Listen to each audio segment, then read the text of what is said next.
Ngayon sa mga KD engine naman, ano ba yung lagi naman sa kanilang tinatamaan? Idler at saka alternator pulley at saka alternator bearing. Bakit? Mas maigsi. Tama? Kita nyo naman po yung diferensya nilang dalawa.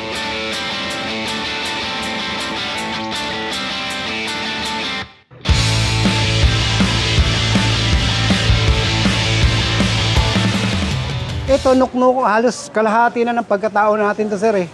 Isa ang ikli. Diba? Kaya ito, nag-require to ng mas mahigpit na tensyon para ma-retain nang wag mag-vibrate. Kaya pag ito, hindi niya na nakakaya yan sir, gaganyan-ganyan na yan, uga-uga. Copy? Nang di mo namamalayan, mga palakpak na pala. Yung vibration na gagapang dito, di ba sa bearing, nakaganyan siya sa bearing? Uugain po niya ng uugain yan. So kami, pinag-aralan natin mabuti yan para makapag-create ng isang consistent at kapani-paniwalang due date. Kapag napabayaan mo yan, na mag-unat-unat ang belt niyan, lifetime yan na nakaunat. So habang lumuluwag yan, hahabulin ng tensioner yan. O, di ba may hangganan. Hindi niya kaya yung pinaka mahabang push. Eh pag hanggang doon lang siya, hanggang sa mag-ugaan na. So sana mga paps, meron tayong natutunan at naliwanagan about dito sir. Kaya kami, experience ang kinukuha namin. Kasi nga ako, paano? Kasi nga kinukumpara ko to doon sa mga ibang bansa at saka yung mga realidad dito sir. So ganun din yung mga paps. Napakasimple lang naman kumuha ng actual na duration ng bawat component. O, di ba? Doon sa tinakbo mo, ilan pa lang to, ay ganito. Kaya tinan mo sir, doon kami nakapagbase. So dapat mas maagap, okay?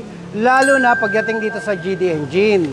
Dito ka talaga dapat magmasilan sa GD engine. Bakit? Sintomas yan ay namamatay-matay. Hard starting bilang ayaw na mismo mag-start. Magbukas ka ng mga fuel line, wala nang lumalabas. Copy? So, ang tatamaan doon dito sa mga GD engine, isang buong high pressure pump. In layman's term, yung inyong injection pump. Okay, copy? Dapat talaga lang. Preventive maintenance. Kaya nga mga paps, ang ginagawa namin dito, actually, quick service nga lang to eh, para sa lahat. Pero mas mahaba naman at mas malaki naman ang naitutulong ng mga ganitong preventive maintenance kaysa yung shutdown, breakdown. Drive belt lang palitan natin. Ito napakaingay na eh. Doon ka kasi naniwala eh, saka, di ba? Ngayon nag-iingay, drive belt lang palitan mo sir. Ngayon pag nag-lock ang mga bearing mo, putol-putol yan. Ang drive belt mo niyan sir. Kaya, kayo pa rin naman, inilalapit ko lang kayo doon sa pinakamadaling mag-isip kung susunod ka sa libro o susunod ka sa realidad. Copy? Pinapadali ko lang kayong mag-isip, mga paps. Kasi yung iba dyan, litong-lito. Walang biyak ang drive belt. Di ba? Wala nga naman biyak. Mukha siyang parang ganito. Mukhang mahusay, sir. Eh, umingay ngayon yung mga bearing. So, nagpunta sa'yo, dahil nga chinek mo to, wala naman biyak. Oh, okay, parang okay na okay pa, wala naman biyak. Papalitan mo lang ng alin? Ng bearing. Tapos sasabihin mo ito, okay pa to sir. Eh, luwag na nga. O, yan na naman.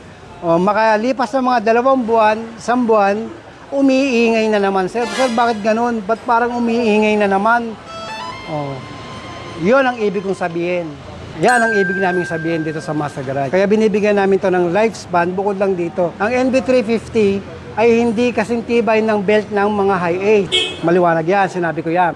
Copy? Kaya hindi mo pwede makipagmatagalan kanyang NB350 ng drive belt na kasing tagal ng mga high-A's. Sabi ko nga, di ba, ilang beses ko sinasabi na talagang halos sinasabay ang drive belt ng mga high-A's doon sa timing belt. Mas marami ang napuputulan ng timing belt na hindi pa umaabot ng 150. Copy? Yung isa naman, umabot ng 150, hindi pa naputol. Ayan. Anong diferensya ng dalawa? Sagutin ko na rin. Yung running hours. Okay? Takbo ka naman ng takbo araw-araw, sir. Diba? Wala naman pahinga. Pahinga mo lang linggo. Tapos Lunes, biyahe ka na naman. Nakakailang balik-balikan ka, sir. So, ang bilis mong na-accumulate yung odometer mo. Eh, paano naman yung mga private lang? Kaya hindi mo may kukumpara yan, sir, doon sa sinasabi mo na 150,000 km. Mas marami pa rin ang naputulan kaysa sa nakasurvive. Huwag kayong masasaktan. Kaya sabi ko sa inyo, Babs, ang Pilipinas, we are 30 years left behind. Copy?